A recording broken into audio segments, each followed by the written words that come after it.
समुद्र में सेतु बना और आज प्रभु श्री राम अपनी सेना लेकर के लंका पहुंचे। जब लंका पहुंचे तो सोचा कि अभी भी शायद रावण विचार कर ले और युद्ध के लिए मना कर दे।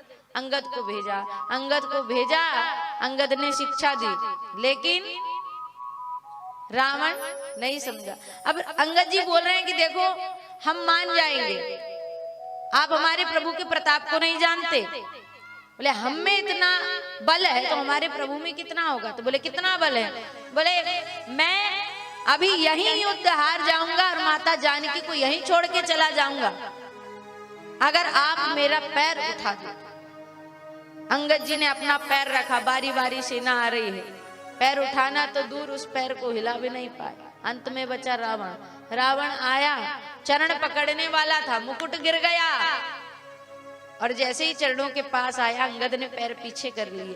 बोले यही तो मैं समझा रहा हूं, चरण पकड़ना है तो मेरे नहीं राम जी के पकड़ो, क्योंकि राम के दास के चरण पकड़ने आए थे तो मुकुट गिर गया। राम से अगर बैर लोगे तो तुम ही गिर जाओ। आज कहा और अंगद ने आकर के बताया कि महाराज रावण ऐसे नहीं मानने वाले। युद्ध का आरंभ हुआ, इतनी जल्दी युद्ध हो रहा है। युद्ध का आरंभ हुआ, बारी बारी सारी सेना मारे जा रही है। लक्ष्मण जी मेघनाथ का युद्ध चल रहा है और जैसे ही युद्ध हुआ तो मेघनाथ ने शक्तिमान चलाया, लक्ष्मण जी मूर्छित हो गए। जब लक्ष्मण जी मूर्छित हुए तो सारी सेना में शोक का माहौल है। राम जी रो रहे हैं। राम जी को रोता देख हनुमान जी विचलित हो गए। प्रभु हमारे रहते रोते क्यों, हमारे रहते रोते क्यों हो।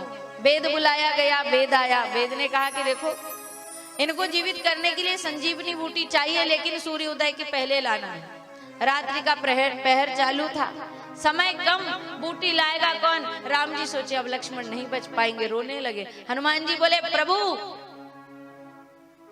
जब कोई व्यक्ति लाई बनाता, समझते आप लाई, उसको चिटकने में समय लग सकता है, आपकी पलक को झपकने में समय लग सकता है, लेकिन हनुमान को जाके बूटी लाने में समय नहीं लगेगा। आप आदेश तो करें प्रभु। हनुमान जी महाराज चले बूटी लेने। रावण ने कालनेमी को भेजा, हनुमान जी महाराज ने उसका भी उद्धार किया। बूटी लेने गए,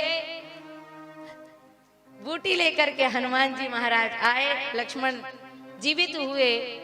मेघराज का वध हुआ, कुंभकर्ण मारा गया, बारी बारी सारी सेना मारी गई और अब अंत में राम जी और रावण का युद्ध चल रहा है। देखो रावण को कोई नहीं मार पाता, रावण को कोई नहीं मार पाता। अमृत का कलश रखा हुआ था, अमृत रखा हुआ था उसकी नाभि में, लेकिन रावण मरा तो अपनों के कारण। राम जी थोड़ी जानते थे कि इसकी नाभि में अमृत है, बताया किसने, विभीषण ने। और तो और एक बात सुनो, स्त्रियों को बड़ा ध्यान रखना चाहिए। जब कोई संकट आता है तो जो आया पास में उसी को हितैषी समझ के सारी बात कह देती है। फिर भी कोई नहीं मार सकता था रावण को, क्योंकि जब ब्रह्मा जी से अमरता का वरदान मांगा, ब्रह्मा जी बोले अमर नहीं करेंगे। तो बोले फिर, बोले एक काम करो, एक बाण हम तुम्हें दे रहे हैं, तुम उसी बाण से मरोगे, अन्यथा किसी बाण से नहीं मरोगे। बोले अच्छा। तो वो बाण लेकर के गया, मंदोदरी को बताया। मंदोदरी और रावण ही इस बात को जानते थे, तीसरा कोई नहीं जानता था। तो रावण ने उस बाण को दीवार के बीच में चुनवा दिया कि किसी को पता ही नहीं तो हमारी मृत्यु ही नहीं होगी। लेकिन जब इधर राम जी और रावण का युद्ध चल रहा है और रावण मारा नहीं जा रहा, हनुमान जी के मन में आया कुछ तो बात है। हनुमान जी साधु का भेष बना के गए मंदोदरी के पास। बोले देखो पति के प्राण संकट में है, अगर बचाना चाहती हो तो वो बात बताओ जो सिर्फ रावण और तुमको पता। मंदोदरी ने बता दिया कि वैसे तो मेरे पति को कोई मार नहीं सकता।